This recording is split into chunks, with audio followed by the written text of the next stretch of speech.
سیدنا و نبینا مولانا محمد والکرم وآلہ وصحبہ وسلم۔ حضرات، آپ دیکھ رہے ہیں ہماری نگاہوں کے سامنے شہزادہ سرکار مسولی آل رسول حضرت سید گرامی وقار شیخ طریقت حضرت سید شاہ گلزار میاں صاحب قبلہ اسماعیلی سجادہ نشین خانقاہ عالیہ اسماعیلیہ۔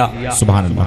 آج تو میں نے عہد کیا تھا کہ تھوڑی دیر حضرت کی موجودگی میں گفتگو ہوگی، لیکن بس علماء کرام کی گفتگو ایک جملے میں نچوڑ کر، اور میں چاہتا ہوں کہ اب حضرت جو اجازت دیں صلاۃ و سلام پڑھا جائے یا دعا ہو جائے۔ حضرت مفتی شہر بنارس مفتی معین الدین صاحب قبلہ اور مولانا انتظار احمد صاحب غزالی، ان دونوں حضرات نے حالات حاضرہ کے تعلق سے بہت ہی مفصل بیان فرمایا۔ میں تو یہ کہتا ہوں کہ اس وقت جو موجودہ حالات ہندوستان کے بنے، بھیا تھوڑا خاموش ہو جاؤ، ایک ہی جملے کی تقریر ہے یہ۔ اس وقت جو ہندوستان کے حالات بنے، یہ قطعاً نہیں کہنا ہے کہ کسی کلمہ پڑھنے والے کے لیے یہ حالات اچھے نہیں ہیں۔ یہ اتنے اچھے حالات ہیں، یہ اتنے بہتر حالات بنے کہ رہبری کھل کے سامنے آ گئی۔ بے شک رہبری کھل کے سامنے آ گئی۔ بہت سارے کھدڑ پوش جنہوں نے گورنمنٹ کو دھوکہ دینے کے لیے سفید لباس پہن کے یہ کہہ رکھا تھا یہ دنیا دار کہ ہم قوم مسلم کے ٹھیکیدار ہیں، ان تمام کی لٹیا ڈبو کر کے، ان کی کرسیاں چھین کر کے، ان کی وزارت کو خاک میں ملا کر کے اس ہندوستان کے عہد میں اور آج کے حالات نے یہ ثابت کر دیا ہے کہ قوم مسلم کا ٹھیکیدار کھدڑدار اور دنیا دار نہیں ہے، بلکہ بریلی کے امام احمد رضا ہیں، ان کے بیٹے تاج الشریعہ ہیں، اور فاتح بلگرام کا بیٹا سرکار مسولی کا شہزادہ ہے۔ نعرہ تکبیر، نعرہ رسالت، مسلک اعلی حضرت، فیضان اعلی حضرت، فیضان تاج الشریعہ۔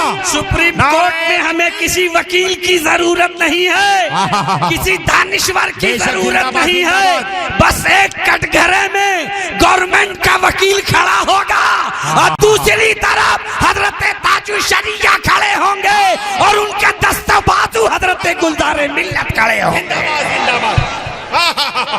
ماشاءاللہ، سبحان اللہ، یا رسول اللہ،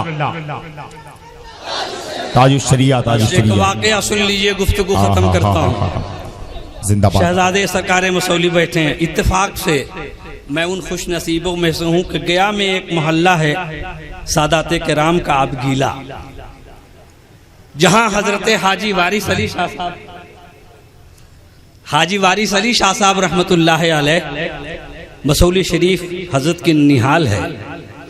ان کے مریدین وہاں تشریف فرما ہوتے تھے۔ ہمارے سسرال میں ایک کٹیا ہے، آج بھی وہ موجود ہے، جو وارثی کٹیے کے نام پر مشہور ہے۔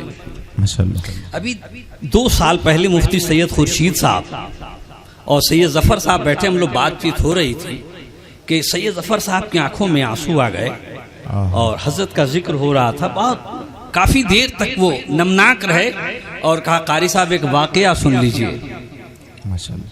گلزار میاں صاحب کا ذکر آیا تو ایک واقعہ سن لیجئے۔ سبحان اللہ، ماشاءاللہ۔ کافی دیر نمناک رہے سبحان اللہ، اور کہا آپ کے دادا حضور عارف باللہ، فنا فی اللہ، باقی اللہ، حضرت سید حبیب میاں صاحب علیہ رحمۃ سبحان اللہ، سبحان اللہ، کا بڑا ماشاءاللہ، گہرا زندہ باد، تعلق تھا آپ گلا سے۔ سبحان اللہ، کیونکہ حاجی صاحب علیہ رحمہ کے مریدین وہاں تھے سبحان تو اللہ، آپ تربیت کے لیے وہاں مہینوں قیام فرماتے تھے۔ سبحان اللہ۔ فرماتے ہیں کہ سید عبدالوہاب صاحب کے ہاں حضرت کا قیام ہوتا تھا اور آپ صوم داؤدی آپ کی زندگی کا مشغلہ تھا۔ ایک دن روزہ رکھتے تھے، ایک دن افطار رکھتے تھے، ایک دن روزہ، ایک دن افطار، ایک دن روزہ، ایک دن افطار۔ ایک مرتبہ حضرت پہ کیفیت طاری ہوئی، فرمایا میں جانا چاہتا ہوں۔ لوگوں نے صاحب مصافحہ وغیرہ کر لیا اور حضرت روانہ ہو گئے. بڑی سادگی کا زمانہ تھا, سادات کا سادات سے تعلق تھا, سبھی اشراف تھے. حضرت روانہ ہو گئے, لیکن نہ جانے کیا پھر کیفیت طاری ہوئی کہ پھر آپ واپس آئے. آپ کی اسی خصوصی کٹیے میں آپ نے قیام فرما لیا. سبحان اللہ. سید عبدالوہاب صاحب کے والد فرماتے ہیں, یہ ان کی روایت ہے کہ 3 دن تک حضرت اسی کٹیے میں بند رہے اور کسی نے حضرت کو اس کے اندر سے باہر نکلتے نہیں دیکھا, یہاں تک کہ استنجا اور رفع حاجت کے لیے بھی باہر نہیں نکلے. 3 دن کے بعد گھر میں ایک ضعیفہ تھی, انہوں نے کہا بھائی ایسا ہے کہ میں جب تہجد کے لیے اٹھتی ہوں تو میرے دیوار سے جو دیوار لگی ہوئی ہے اس دیوار سے رونے کی آواز آتی ہے. سبحان اللہ سبحان اللہ. رونے کی آواز آتی ہے. سید عبدالوہاب صاحب کے والد گرامی سن کر کے لرز کے, کہیں ایسا تو نہیں کہ شاہ صاحب واپس تشریف لے آئے, دروازہ کھولا تو دیکھا حضرت مصروف فغا ہے, اللہ کی یاد میں قدموں میں گر گئے. حضور معاف فرما دیجئے, 3 دن ہو گئے, اس کا مطلب کہ آپ واپس تشریف نہیں لے گئے.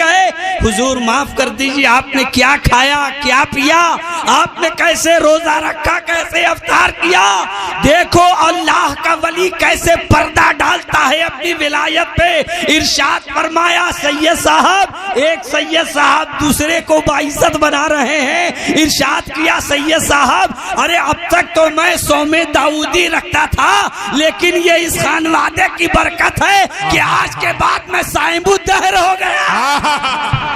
سبحان اللہ. نعرہ تکبیر, نعرہ رسالت, مسلک اعلیٰ حضرت حضور سیدی گلزار ملت. برکت ہے کہ مجھ کو آج میرے خانوادے کے سادات کرام کی برکت سے آج میں نے وہ پورا کر لیا جو امام علی مقام نے کربلا میں پورا کیا تھا, امام زین العابدین نے کربلا میں پورا کیا تھا. 3 دن بھوکے پیاسے رہنا جو خانوادے برکاتیہ اور اہل بلگرام کا خاص وظیفہ رہا ہے, فرمایا میں اس وظیفے کا یہاں عامل ہو گیا.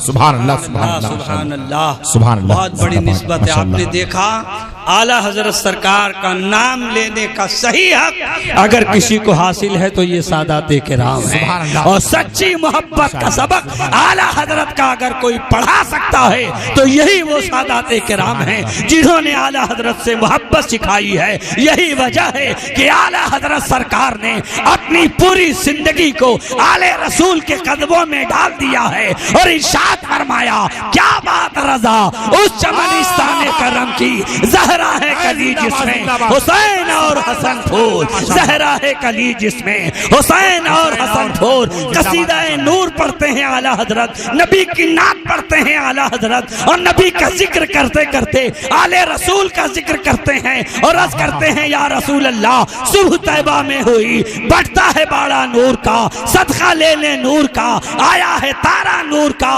تیری نسل پاک میں ہے بچہ بچہ نور کا, تو ہے نور تیرا سب گھرانہ نور.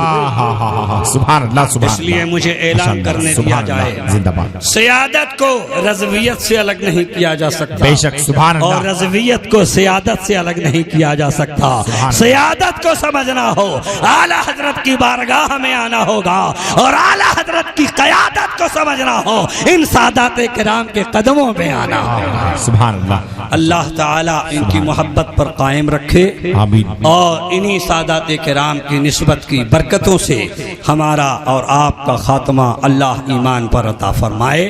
استغفر اللہ ربی من کل ذنب واتوب الیہ, اشہد ان لا الہ الا اللہ واشہد ان سیدنا مولانا محمد عبدہ ورسولہ.